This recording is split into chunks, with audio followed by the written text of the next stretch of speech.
Cool. Ready? Clap. Okay. Hey everyone, welcome back to You Are Here. It has been a few weeks and I'm so sorry for that. But we are back with a very, very great topic and an even better special guest. We have the one and only Derek, my producer, my little brother, everything else, audio engineer, everything. But today we're talking about a really important topic, and I can't wait to hear his thoughts about it. But the topic we're discussing today is the church and Pride Month. And it's something I feel like if you grew up in church or even are just in like a Christian evangelical context from where you're from, it just comes up a lot. And it is a very interesting and difficult thing to navigate. So I just thought we would have an honest conversation about it. Derek will share his story. And yeah, I hope we just have good chat, good dialogue about it. And thanks for joining us.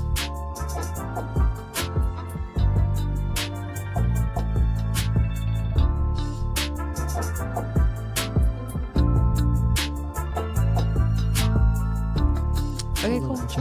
Yeah. What's up, Derek? Nothing. Glad to be here and be not on the other side. Yeah. Of doing everything. Yeah. A little weird. We filmed one together. Oh, yeah.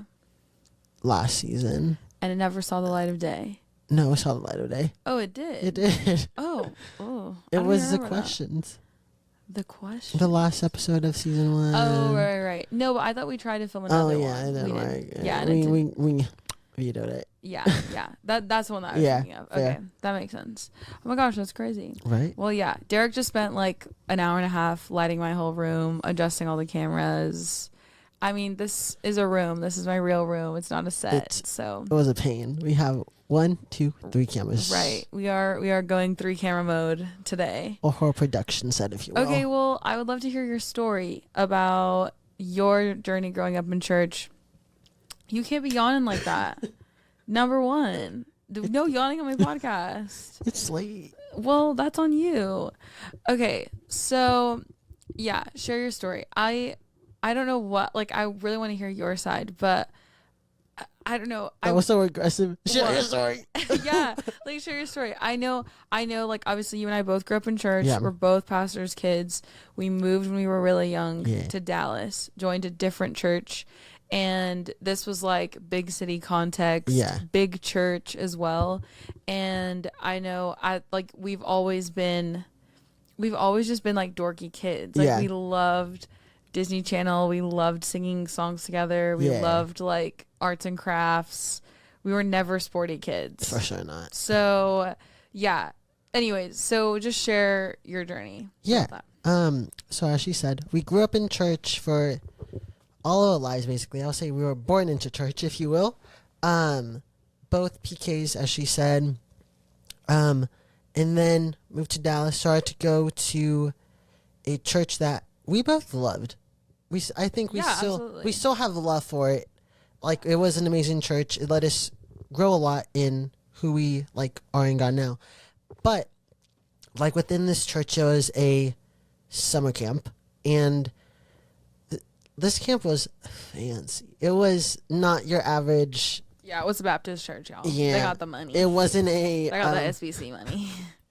It wasn't a. We're gonna just like go out to a cabin and chill. It was like cabin, lake, water park. Horses, adventure course, paintball. I got hit on my thigh. This was a traumatic event for me. But we were playing paintball, and I got hit, like, right on my upper thigh, close to the private part. So, because of that, the pain travels. Right. So, the pain traveled, and it hurt. And, yeah, needed ice. It, like, welted. It was nice. Anyways, at the same camp, same time, should I talk about the first year or second year? Because like first year was leader, second year was. Talk about them both. Okay. Oh, talk about them both. I do that all the time. Oh okay, so I went twice. So the first year I went, it was like a cabin of like guys. I think 5th or 4th grade, and in this cabin, it was like usually to be safe, there was already like a leader, co-leader within the cabin setting. Make sure you know they also handle the kids. So in this cabin, it was like one of the co-leaders. I grew up probably like not older than like 20, maybe like 23, 21, and we are children, so we were doing children things, and basically at one like we were trying to play a game like that they had or whatever, and like we weren't good. We just were failing at it, and at like he were like, you guys are worthless, stupid. Like it was bad. Like it was just really, really bad and awful. Like what he was speaking over us. So I like it was like a week. Each camp was a week, so like Sunday to Sunday. So then, like after like that was like going on throughout the week, and then we came back home, and then being little, I'm not gonna say rat, but being a little rat that I was, I told my mom, and then at the time she worked at the like preschool that we had, but we were also really close with the kids pastor. Yeah. So then the kids pastor ended up like talking to him, basically like figuring out the situation that happened, and then he was not allowed to serve anymore. And then I like made like a promise that was like, we are going to make this like the best year, like the next year. Then I went the next year to same camp, and within this camp, I like first few days really chill vibes, and then all of a sudden like I started to notice like the guys, the boys, the jocks. I don't even know what you call a baby. Yeah, a jock. Just like the boys. The boys. Like they all of a sudden started to like slowly like distance themselves, and I was like, oh, what's going on? This is weird. So then, like one of the boys like came up to me and was like, "Are you gay?" And I was like, "My God!" And so then, how old were you? This was 12. So I was 11 the year before in this camp. So this was like, what? Maybe I was 10. I was like 11, going into 12 at this camp. Okay. Because I think I was like 10 and a half at the other one. Did you have any concept of like being gay or like what that would, or what that is, what that looked like as that young? I think obviously growing up like evangelical church, yeah, you're like, this is bad. This is a bad thing. So like also, I mean, even the tone, it wasn't a like, are you gay? Yeah, it was like an accusation. It was like, are you gay? Yeah. Big difference. Yeah. So like they did that, and like I like kind of frozen. I was like, what? So then like in my mind I was like, what's going on here? So then like fast forward, this was like day 3. We had another like 4 days here. So then I ended up like getting like still like ridiculed and bullied for it. And then like one day, so I'm not gonna say the word. I could say it. I'm not gonna say it. But for fear of triggering other people. For fear of triggering others. Yeah. But they said, oh, they were like, hey, the slur. Are you like basically it was like, are you a slur? Rhymes with nat. Gay slur. Gay slur. That Insert rhymes, gay slur here. That rhymes with the nat. And then I was like, what? Like everything was just like shock, right? So then on like the second to last day, I had like a full on emotional breakdown, as anybody would. So I like everybody went out to like eat like breakfast and lunch, and I literally stayed in my like little bunk and like full on like cried for like 2-3 hours. And I'll never forget, like the co-leader was like, hey, put on your trunks, go somewhere. And I was like, no, I don't want to. Let me have an emotional breakdown. So then he's like, hey, you actually need to get out of here now. Like, we have to go do something. Like, basically, like, stop being sad. So we went out to, like, the pool or whatever. And then we started to, like, go and, like... Did you tell that co-leader anything, like, why you were feeling sad? Or, like, did he just think it was, like, homesickness? I honestly have no idea if he, like, had any idea. Like, it was just, like, this kid's having an emotional breakdown. Like, it wasn't, like, a, like, what's going on, whatever. And what year was this again? I think 2012. 2012? Because 2012... I was 14. Yes. You would have been 12. Yes. And no, at this time, well, actually, let me backtrack. I remembered some of the story. Okay. But, so basically what happened, this is going to sound, I think, like you. Editing this, I'm going to be like, dang it, think like her. But it's not as easy as I make it look, okay? Also talking about it, I'm like, oh, that did happen. So the suppressed memories. Yep. Right. So then, like, I think maybe like day 3 or day 4, like after it started to happen, like just like them calling me gay or whatever, I ended up talking to, all the males that I told kind of sucked. They were bad. They didn't know how to handle it. Yeah. I told all the ladies, not into all the ladies. Internalized homophobia. Yeah. Right. But I told some of the girls, and they were like, we're going to handle it immediately. So, women power. Feminists. The girls and the gays. So then I remember that I told one of the leaders who was like the kids leader at the church, and like I still love her. She's amazing. And I told her, she was like, oh, I'm so sorry. So let me let me figure this out. Let me tell you, by lunch, like on the 3rd day, she was like gathered pastor, and then she was like, hey, and then basically the pastor was like, don't call people names. That's stupid. Why are you gonna do that? Like, you're ruining the experience. Like, you shouldn't do that. Tell everybody. And then being the good kid that I'm like, thank you so much for doing that. Appreciate it. Did it help? Nope, it did not help at all. Right. But I was like, oh my gosh. Like he talked to your cabin. Yeah, he talked to my cabin, okay. But then he was like, obviously it was like singled out without singling out. Absolutely. So Neil was like, oh, the gay kid's getting picked on. Shocker. Yeah, I was like, right. It's like, oh, we're gonna like, it's you who told right the pastor. Right. And I was like, ugh. So yeah, I think it was like a very weird time. Like people just didn't know how to. Also, it was like, I'm not gonna say early 2000s, but I feel like at that time, like nothing was happening with like the gay stuff, if that makes sense. Yeah. I think there was definitely less conversation about it, even in terms of like men's health, mental health, like all of that. Like no one was having conversations. Or even mental health in general. Right. It was a different time for sure. So then, like, obviously, we stayed at that church for like years after that as well. What did your like journey or like questioning of your sexuality like end up evolving into? I think at that point when I started getting bullied, it was like almost this like, I knew I was like different. And there was like, something's going on in here that I'm like, I don't know what's going on. Like, and I like, there are a few memories that I'm like, oh, that was weird.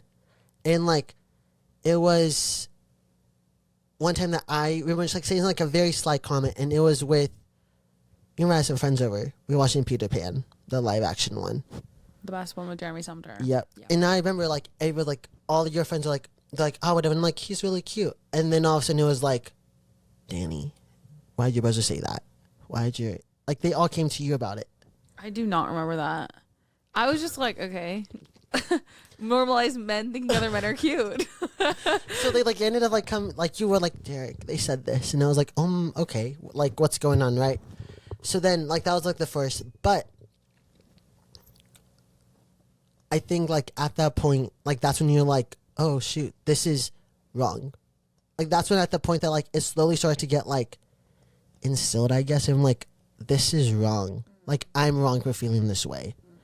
And like, I'm gonna like, within that process, it was like, what's happening? Like, am I weird? Am I like, all these different like questions started to come up about myself, which is weird to like try to discover all that as like a like 11, 12-year-old. Yeah. To be like, what's happening like within me that like I couldn't share this because I was just trying to figure out, but also I already knew like not hell, but it was like, this is gonna be like ugly if I ever say it. Yeah. That you knew what like the repercussions would be. Yeah. For everyone. Yeah. That's true. And I remember like the day that, I mean, it was like a forced coming out situation because you were being a little stupid. Yeah, I was being a little stupid. And so that was like, that whole day for our family was like like so crazy. Yeah. And we've all obviously talked about it now and like everything, but we did not handle it well in the slightest. And I mean, like, there was 2 really stupid instances, but I think right. like the first one I'm assuming we're referring to, hopefully, is like because of the bullying and everything that happened, it was like I was extremely like suicidal. Yeah. Because I was like, I'm gay. Oh no. Yeah. Like, and then I was also self-harming. Yeah. Which at that point I don't think you guys cared as much that I was gay as in the fact that I was harming myself. Right.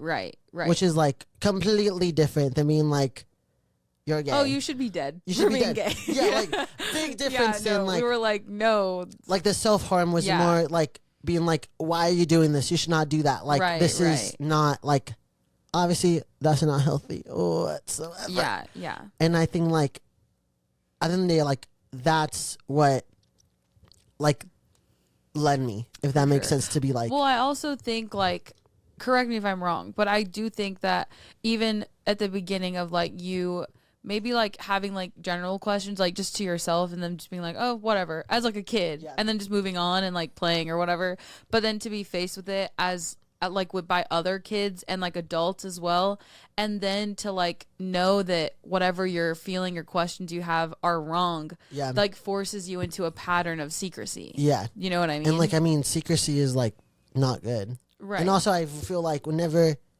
you get confronted with that, like the first thought you have is like, oh no, that's not me. But then like, now it's like, that was like effing scary. Yeah. Like for a kid to be put in that situation. Right. And you're like, and then you need to like defend what you don't know. Yeah. Well, even worse, you have to protect yourself. Yeah. And so I think all the things you did were just like self-protective mechanisms of like, of whether it was like deflecting from like whatever attention was being brought on you, or it was ignoring, or it was like hiding, or all those things. Like it was just ways to protect yourself. Like your little brain was trying to like stop the pain. Yeah, and I think like it was insane. Just also May's mental health. It's not even May. It's June. Yeah, it's June is May as men's mental health month too. June is. Yeah. Oh, I didn't know that. It's or like health month. It's like it's Pride month, but everybody like forgets about. Like everybody forgets about mental health. Right. It's like it's men's health month, but it's like. But go get your prostate checked. Yeah. Question mark. Also, like mental health is included in the health too. I guess it's November. What's November about? Balls. Oh, so that's for prostates. Is it the same thing? No, that's what ball cancer.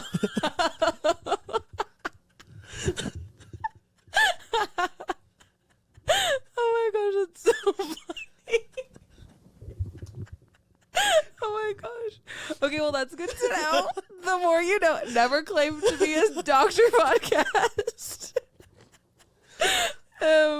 Maybe we'll go into gynecology next, you know? Let's do it. That's the next bit. I can talk all about it. I'm crying. No, that's really funny. Yeah, but I do think it's important, like the mental health part of this month as well. And I think it also does tie in so well to like the Pride Month conversation. And obviously people questioning their sexuality or just trying to navigate it, gay or straight in general. I think as a straight person growing up in church, it was a very different conversation. I think me as a girl, like you take the brunt of like the misogyny in church, of course. Like it's always like you protect the men and you like are a stumbling block and like all these like crazy things, like don't show your shoulders, like just weird. Modesty episode, check it out. Yeah, check out the modesty episode. But I think that was more like what I felt, but I never had to feel like, I never felt like my attraction to boys was ever bad. Yeah, it was never like evil or anything. Even as a child, like we would talk about our crushes, like our leaders would ask like, oh, like anything is cute, like whatever, like it was just a normal conversation. And so I don't know, I can't imagine being a child and being innocent even in that, and immediate like feeling like you can't be a part of those conversations. You can't do that because that's like you're dirty. You know or like I mean? You have to like make up a crush. Right. Or you're like, this person, but you're like, I like him as a friend. Yeah. But like you can't be like there. Like there was a lot of I had amazing friends who were females. Yeah. Like amazing, and like, and some of them had crushes on me. I'm like irresistible. But like I don't think any straight person has this thought, but I remember like when I was, because also we were super involved in this church too. Like I mean like choir, students, any ministry that we could. Video shoots. Literally a part of everything. I prayed over like I was in a video shoot and I prayed for the kids because I was praying for the preschool. Hey, I'm also a movie actor apparently. So like your whole life you're like I'm gonna get married. I found it again. Like you're like I'm gonna get married. You think of your whole life, and then for me like no like at 12 you think that.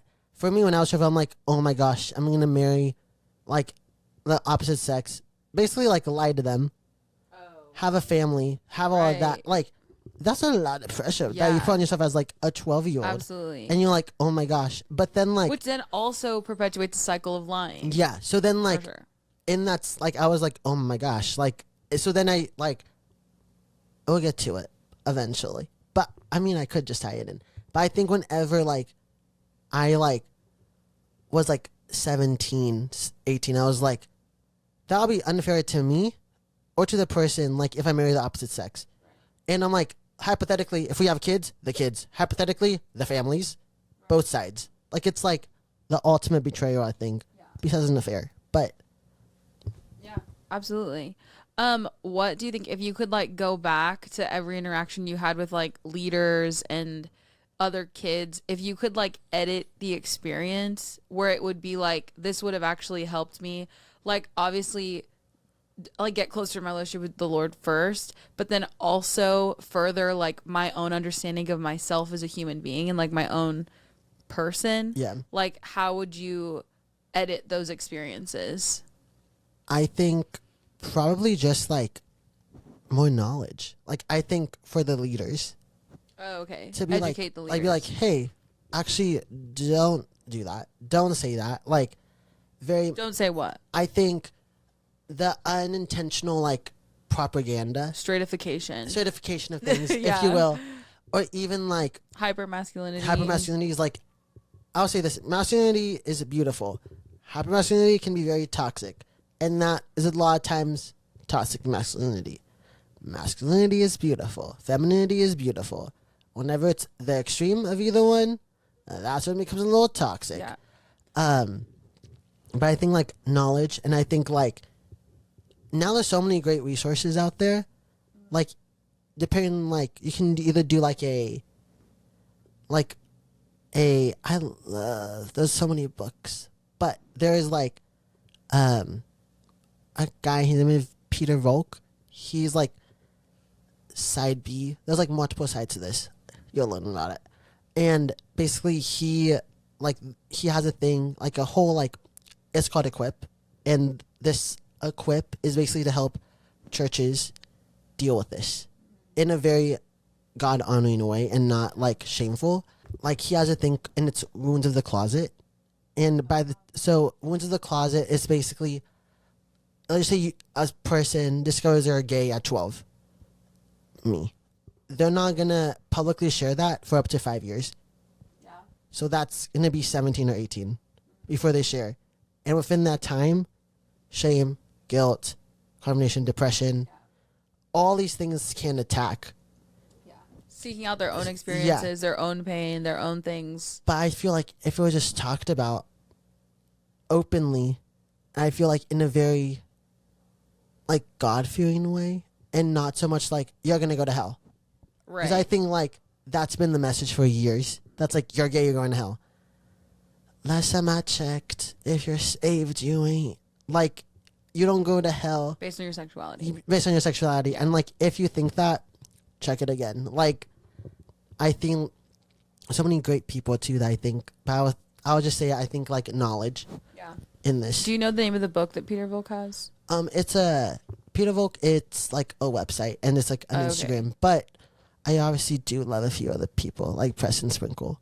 I love Preston Sprinkle is such a great, like, resource. Yeah, absolutely. He has a podcast called Theology in the Raw. So good. That's amazing. And he has so many different conversations about like obviously sexuality in general, like across the spectrum, but also other things. Like he'll talk about like religion, religion, like global politics in the church and like theology. Like just so knowledgeable. He's great as well. It's so good. There is a book, I'm not gonna say I recommend, but there's a book that I would say, like, I'm not gonna say it either because I don't want to support him. Yeah. But there's a book that if you find it, you find it. I would say this: do not give this book to somebody who is like just coming out, or like in the process. They'll be like, "I'm going to hell. I'm going to hell." Yeah. It's very sideways. Yeah. It's basically the whole, like, the foundation of it. It's like, what is it? It's like serving God with your sexuality and like knowing God's heart for sexuality and for the people. Again, don't read that book if you have an agenda coming into it. Because if you have an agenda coming into that book, you're gonna read that and be like, this is like the word of God. This is which is so bad. But I think like another great book, I don't think you read it yet, is Space at the Table. No, but I've heard only amazing things about it. Space at the Table is like one of those books that, like, if you want to have a heart for gay people, and if you're gay too, beautiful book, because it's a story, like a real life story of his dad's a theologian and he's gay. Like his son is gay. And bridging that gap and like having Space at the Table, the end of that book, I listened to it on the plane. I almost cried at the end of the book. It's like one sentence and I was like, ah! That's literally how like you fell into it. You're like, oh my God. Yeah. But it was so good. And I think like that's a way that I think people can go. Just knowledge. That's good. Yeah. I totally agree. I'm always on the side of like knowledge is power. Yeah. And I think power is like, and I don't think power in like a forceful way. I think power in like, by way of like, I don't know, like authority. Yeah. And in order to have authority, you don't have to be the loudest in the room. You don't have to like get people's attention, like flail your arms around. Like authority is just knowing what you know and being sure of that. And the only way you get that authority is by like having the full context around what you're trying to speak into, and also like having compassion. Yeah. And I think that is like the only way that you get that is through learning and also through knowing, but always through learning. Yeah. It's learning about people. It's asking questions. It's reading books. It's listening to podcasts. It's doing whatever you can to serve people better. Yeah. But I was going to ask as well. So what are your thoughts about this like funny thing? Every time Pride Month comes around, there's always like the funny TikToks that I love about like the like Coca-Cola being like, okay, gays, like slay house boots down with like new Cokes rainbow or like whatever. Like they like just do stupid stuff, but the church also does like dumb stuff as well. And like churches, I've seen it so much of my like Instagram and stuff of churches like trying to rebrand Pride as like something else. Which is so stupid, I think. But anyways, what are your thoughts about that? I think it's stupid. I think people are trying to be like, we're reclaiming like the rainbow was ours in the beginning with. It wasn't yours. It was God's. So let's just get that started. Like, the rainbow was not yours in the first place. And second off, just because you rebrand something does not mean it's not going to be there. Like, just because you rebrand it, if you know, you know. Like, if you're going to rebrand Pride to Life Month, like, doesn't make sense. Like, if you're going to try to shift it to make this thing, dare I say, you're actually partaking in it, like, just because you change the name does not mean anything. Like, you're just changing the name to make it fit your agenda. Like, right, the Christian agenda. The Christian agenda. Like, right. And like, I think the biggest thing that like, that's not going to make an impact if you're trying to reach the gay community. And I'll say this: gay people can be saved, and gay people can be married, and like, and faithfully serve the Lord, and that's beautiful. Like, I know a beautiful gay couple who, like, the faithful members of the church, and they go on the time off to freaking pray for the members and the pastors of this church. that's more godly than half the people who are standing out with picket signs or think that gay people are gross. Right. Like, they're acting as a church. They are being the church. Yeah.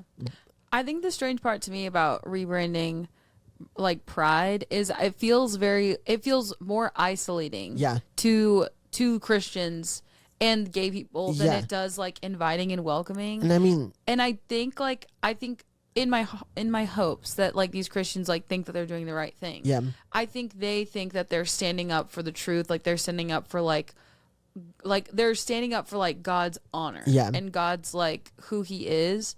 But I do think it is misled because I don't think Christians see that, to your point about like standing like the picket signs, like you're gonna burn in hell rhetoric is just so overdone and overplayed. And that's not gonna, like, if you're trying to spread Jesus, that ain't gonna spread it. Like, what's gonna spread Jesus is, you mentioned in one of your podcasts, but it was the ministry is called like Free Mom Hugs, Free Dad Hugs. Oh, right. It's like I think it's like Mama Bears. That's like what they call themselves. And they go to pride parades, and some of them are like affirming, some of them are not. Yeah. And they wear shirts like free mom hugs, free dad hugs, free sister hugs, free brother hugs, free whatever. The amount of videos that you see in that these people are like marching in the parades, like, and then they see them and they run to them to give them a hug. Right. That is like how you share God, not by holding a picket sign. Right. I think for me, like what I've learned through obviously walking through this with you, and then like knowing other gay people in my circle and stuff like that, I think you can affirm someone's humanity. Yeah. And you don't have to agree with them. Yeah. You know what I mean? And I think people can always tell when you're just affirming who they are as people. Yeah. And I feel like that's what they do, which is why it like connects so well. But I feel like Christians are so afraid to affirm someone's like personhood for fear that they'll be associated or that they'll give them license to disobey God. But again, if these people haven't chosen to obey God, then what's it to you if they continue disobeying? Yeah. Like it's our responsibility to affirm that people are made in the image of God. Yeah. It's our responsibility to affirm that they are like called with a purpose, that they're like, that there's a better way than just like living for like being a hedonist and like living for pleasure, that there's like so much more to life than just going after what you want, right? Like life is about service and like all those things, like like you can give people Christian ethics without them ever being a Christian. And like I think one of the biggest things that I want to challenge everybody, but I think like if you think that gay people are sinful just by being gay, by being attracted to the same sex as a baseline, we're not talking about like the actual sex part of it or anything like that. I think like I want to challenge you guys to actually like maybe go to like neighborhood in whatever area and like actually start interacting with gay people. Scary, I know.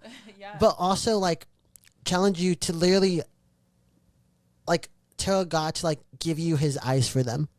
To be like, and I'll say this, all of us have the image of God in us, but it's your choice to listen.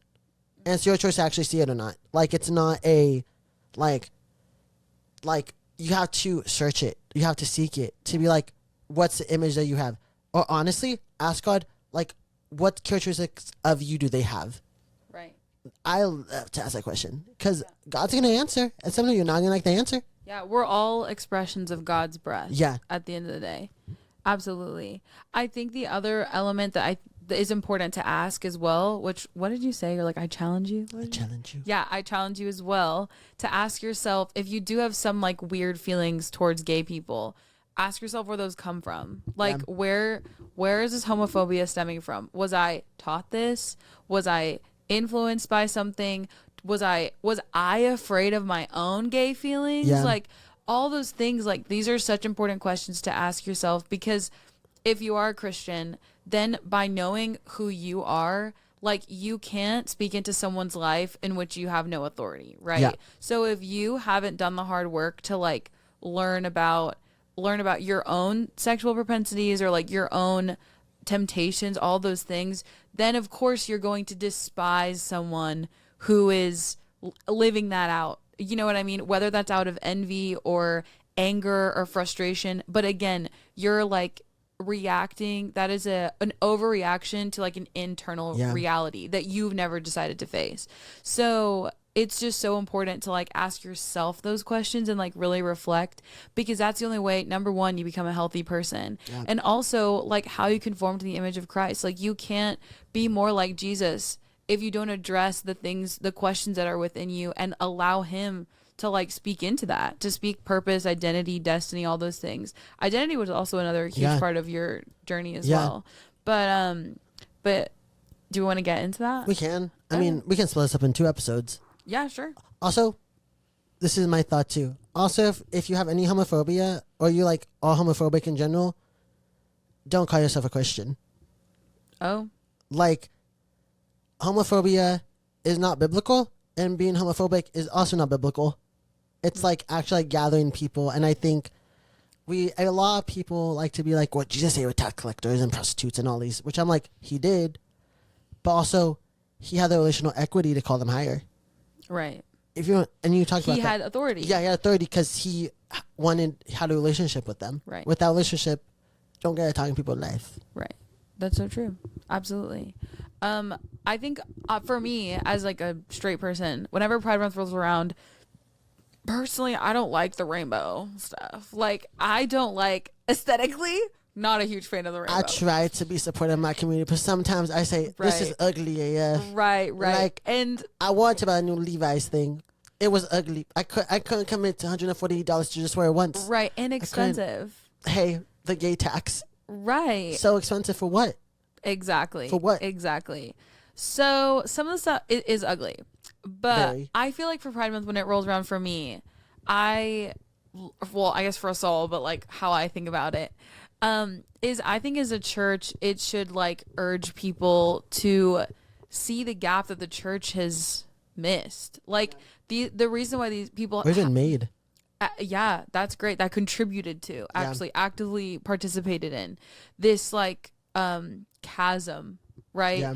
It's all these people that had to find community, had to find families, had to find love outside of like the arms of the church and like where God is. And we love singing songs about how God is love. We love like doing all of that. But really when it comes to like the urge, the charge to like be loving, to be kind, to be gentle, to be compassionate, to be moved by compassion like Jesus was, like we don't do that. We don't do that. We do well. with some topics, but not this one. Right. Like, and it's actually, we do it with every topic except sex. One. Yeah, except except like sex and sexuality. Like we cannot talk about it, but that's not a conversation. And I even will say this, like I will never forget, like in my coming out process, because I mean we're gonna talk about it anyways. Yeah. Like I never forget, I wrote on my like note app, and I put like, gay people are drawn to love, and if we cannot find love in the church, we'll find it somewhere else. Right. Like, absolutely. And I think that's why you have heaps of people in like neighborhoods or like Oakland or going to affirming churches, which there's nothing wrong with affirming churches. They're getting God still. But if you want like gay people, if they feel love, they're going to keep going. Even if they don't, even if they know they're not going to be affirmed at that church or that place, they're going to go because you have love. Right. It's love and kindness. Yeah, that's true.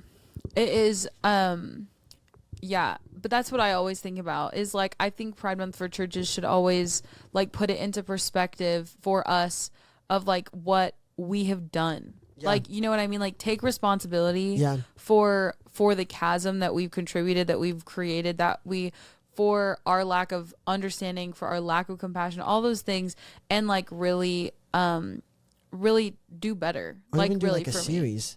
Could you imagine like a church doing a series about like with Pride Month? Yeah. And like not like talking about like they're sinful, but taking a look at the inside. Absolutely. And being like, how can we love gay people better? How can we love? Why is it such a triggering month for most Christians? Like things like that. And I think that would be beautiful. Absolutely. I think that would be so good too.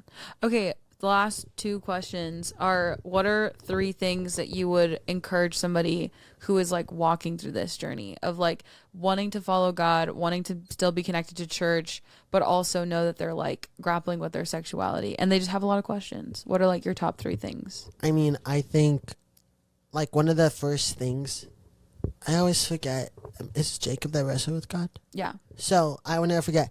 One of our leaders, she was also on this podcast, Chelsea.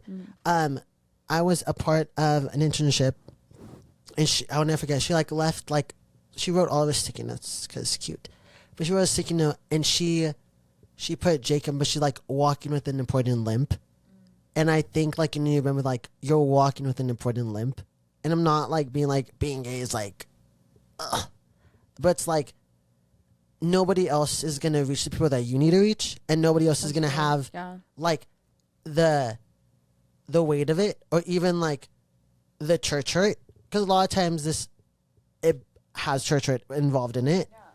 To like stay at a church to be like, no, this is my home, this is where I believe that God called me, this is where I believe that like I'm meant to serve, and like you might get pushback from pastors, from leaders, but like you're walking with the important limp, and I think like diligence comes with a price. Yeah, and like you have to be aware that like if a kid saw you like walking with that limp, then they know that it's okay to also have that limp, and it's okay to also like have that weird thing, whatever, but like fully submitted and like surrendered. Yeah. Number 2. I'm gonna say this, like, don't find safe people to share it with. That's great, yeah. I'm not gonna say like share it with like the first pastor you see to be like, hey, I think I'm gay, I think I'm queer, I think I'm whatever, because then like that can literally spiral, and then all of a sudden now you become like the talk of the church, and you're like, it's supposed to be a safe place. But then, on the flip side, though, if you find really safe people, they're going to walk with you and be there for you. Like, I had such an me and you both, like, an amazing youth pastor. Well, I had him longer than you did. And, like, I'll never forget when I told him, he was just like, okay, and I know. Like, it's like, Derek, I knew the moment I saw you. And I was like, first off, a little offended. Like, how... Back up, bro. Yeah.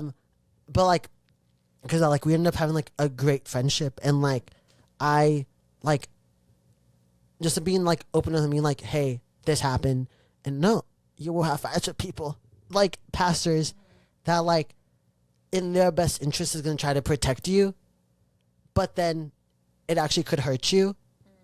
And no, a lot of times they'll just take conversations to have to be like, hey, this hurt, even if you're yelling up the stairs, yelling at them. But like, I think finding safe people, pastors, leaders, your sister, your family, like very safe environment. And I'm gonna say this: if you don't feel safe, don't tell anybody.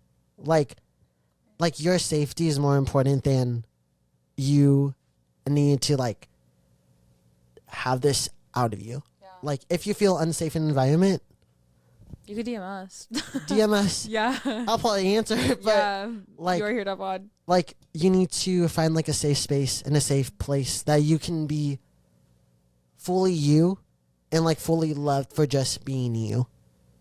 Yeah, that's good. A third one? I'm gonna say like take it slow.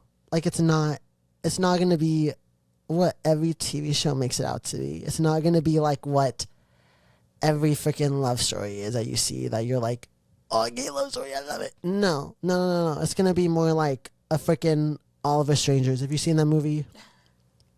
She's Sad. Or like things like that like there's like love and there's purity, but I think there's also this like element that you're just like, I need to figure this out. Like, but again, like, I'm going to even say this, like, don't get involved in the community because that can be actually kind of toxic sometimes. Oh, No, that's like, I'm good not gonna say insight. like, don't Yeah. immediately go into be like, I'm gonna go to freaking the neighborhood and get really involved too. Don't do that, because I think that can cause you actually a lot more damage. Because now, like, you're fresh meat, which It's is like whiplash. Like Yeah. you're going from like being suppressed for so long to and then being like, being like pushed oh, into everything. let me go and do it. It's like, Yeah. no, like, take a breather, one step at a time. Like, find gay friends, find like, and I'm gonna say this: there's actually a lot more gay people within the church that you think. Right. Like, so Pastors. leaders. The same.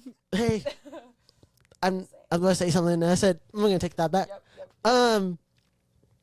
But like, it's like, you need to be so careful with your heart, I think, too. Yeah. Like, within, like, you don't want whiplash to be like, oh, from here to here. Yeah.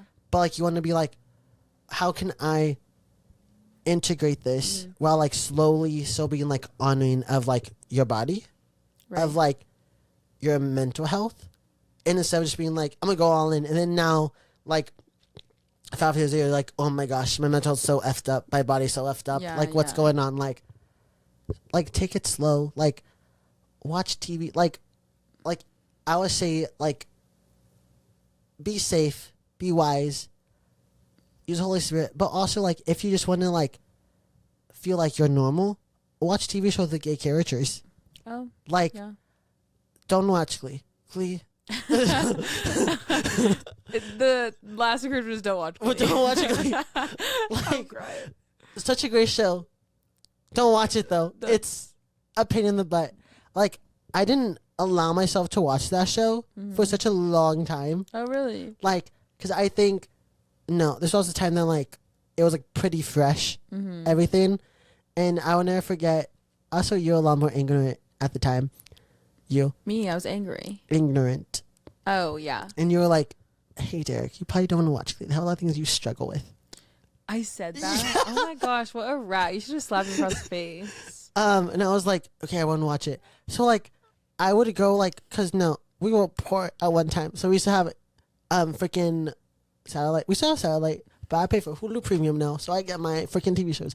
But like, we had the CW, great network, and they used to play Glee episodes, and I forget, I watched like one Glee episode on there, and I was like, I felt so guilty, and so like, wishing. That's so crazy. Then like, I'm like, why would I watch this Glee episode? How stupid! And then I was like, oh my gosh. and now I'm like, it was a Glee episode, Right. and then guess right. what? I had no gay characters at this Glee episode. Oh, that's funny. Like Kurt and freaking, I don't know his actual character name. I forgot his name. I don't know. Me too. I know his I real blocked name. it out. I know his real name though. What's his real name? Darren Chris, Oh, right. his character. Right. They were not even in it. And then Jonathan Groff is straight in the show. Yeah, I love John. Love Christoph. Christoph. Christoph. Love Christoph. That's funny though. It is. Okay. So as a straight person in church and also like navigating sexuality like in with my family, my 3 things that I feel like would be encouragements for people walking through this. Maybe you're walking through this, but also you can also these things can help you walk with someone who's going through this as well. I think my first one is that attraction isn't a sin. Amen. And that is just a fact of life. Like, God is not going to punish you for being attracted to something, to someone, to a lifestyle. Like, I don't know, like if we could be condemned by our attractions, like I'm going straight to hell. Then. we would all end up in the lake of fire. Okay. So, and also I think the position that I've taken in as we navigate conversations about sexuality with Derek and honestly anybody is I just feel like the journey is more similar for gay people and for straight people than it is different. And I think the conversations tend to be so siloed for such unnecessary reasons. So attraction is not a sin. Number 2 would be that the call, if you are committed to following Jesus and you want to serve him with your life, the call is the same, whether you're gay or straight. The call is to honor God with your body, is to be a living sacrifice, is to steward your relationships, to steward your imaginations, to not take advantage of other images of God. Yeah. And that is what the call is for both, for gay or straight. And so if your fantasies, if your imaginations, if your thoughts are doing that, gay or straight, that is a sin. Yeah. And so that is the other like encouragement, is again, like gay people and straight people are actually in the journey together. They're not siloed off. Like we're both called to the same thing. And I think encouragement number 3 would be to like actually like to exactly what Derek said, to like press into like your church community. And I think like that can obviously be scary depending on your context, but if you find a church that is like amazing, that you are like encouraged in, that you found people that you can like vibe with or whatever, I feel like that is where you'll find life. And again, discipleship, commitment, diligence, all of those things come at a price. And I like, to Derek's point as well, I don't think the journey comes without pain, gay or straight, by the way.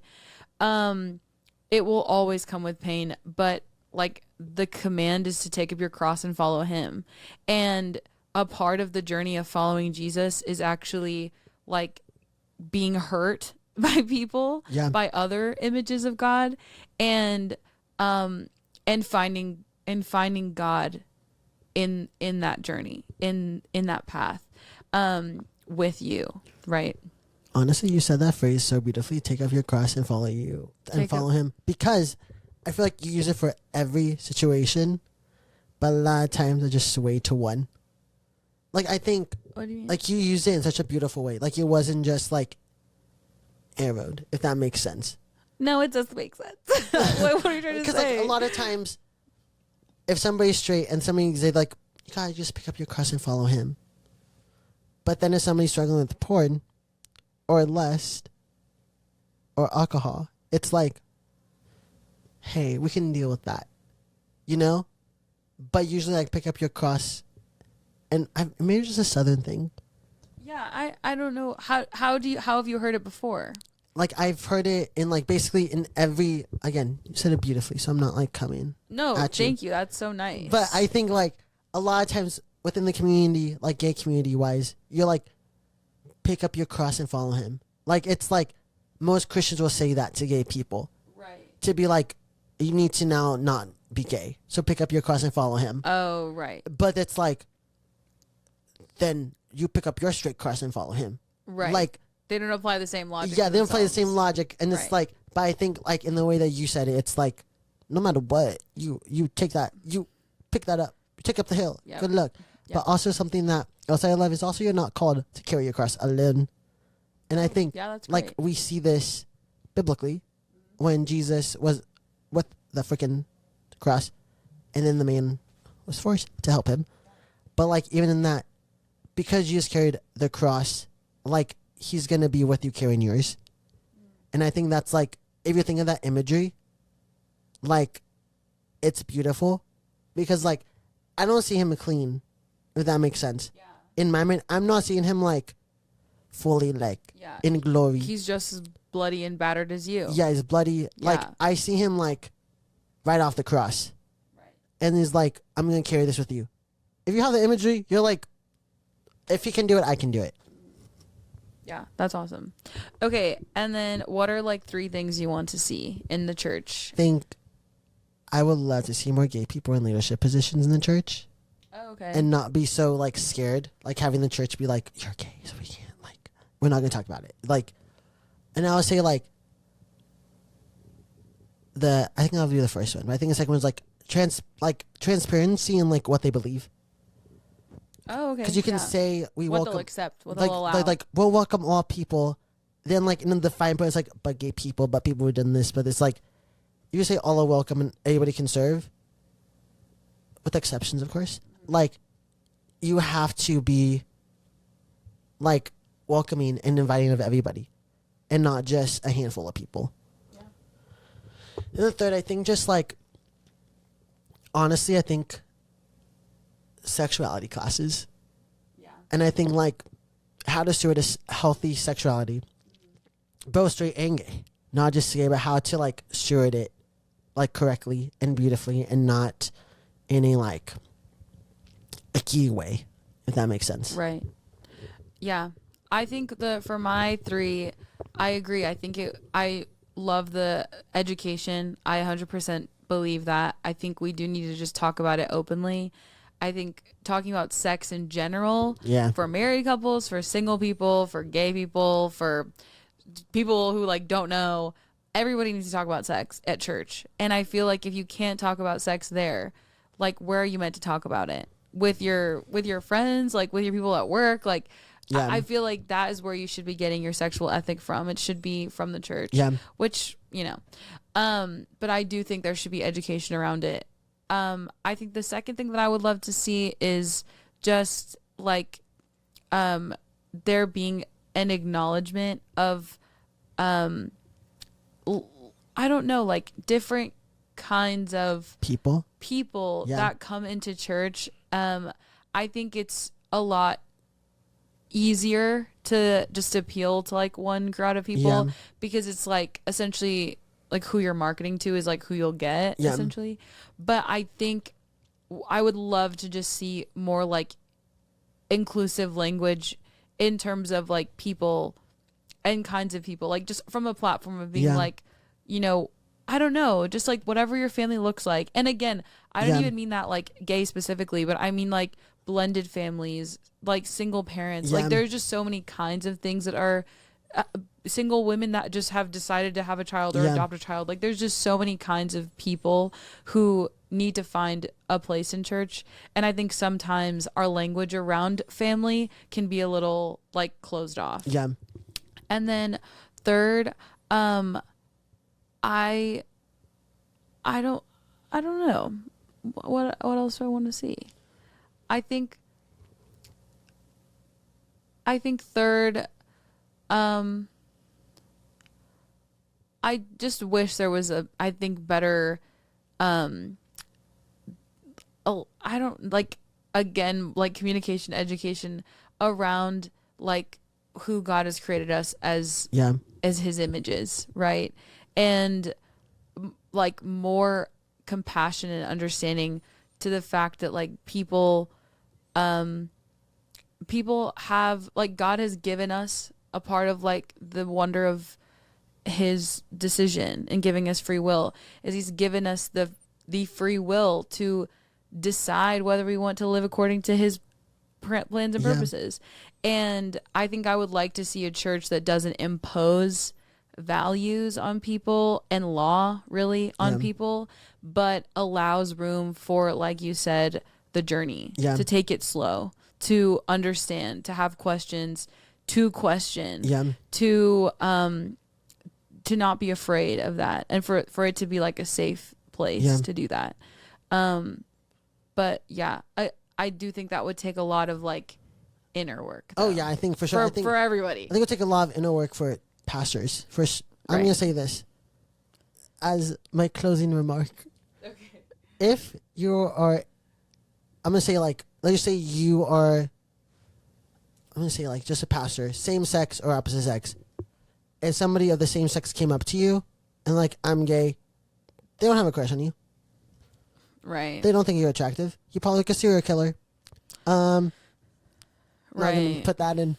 But I think like they're not attracted to you, and like you're called to pastor. It's not a threat. It's not a threat. And if you think it's a threat, and you're married, maybe take a look in sex. Maybe the call is coming from inside the house. Yeah, there's something else going on in there that you feel like goes to work. Maybe you need to go to pastoral counseling again. I don't know. Yeah, no, for sure. I think this was a great conversation. It was. Thank you for being here, Derek. You're so welcome. And helping me set up this whole thing. Of course. And running this whole thing. Should we take a picture of this so we can show you? No, yeah. Hey, we're going to drop the photo of what my room looks like right now. And you guys are going to see it on the Instagram. But okay. Thank you guys so much for tuning in and watching all the cameras. This camera, this camera, this camera. Thank you guys. This was such a great conversation. I feel like you guys are going to want to see Derek again. He obviously has great things to say, and we love talking, and we obviously have a good time. Like we're friends. Yeah. So yeah. But okay, some closing things. Do not forget to subscribe. Please. So many people on YouTube watch the videos, they don't subscribe. So this is your wake up call to subscribe to this channel. Okay, and then also you can follow us on Instagram at youarehere.pod. We post clips, we post, insider stuff. We're gonna have like Q&As. Anyways, it's just very fun for us. And Facebook at some point. I made a page already. Oh, slay! Derek finally did it. I couldn't do it. Okay, and Facebook at youarehere.pod. What is it? You Are Here Pod. You Are Here Pod. Okay, on Facebook, and that's gonna be super fun too. Everything will be linked. You can follow our personals if you want, at Danielle Siani and at Derek Devin. I think they'll be linked in the description, but I'm sure they were on the video at some point. Yeah. Okay, we've been going for way too long, but thank you guys so much. Love you all. Bye. Bye, guys. Cute. Yeah. Oh, she's a baby photo.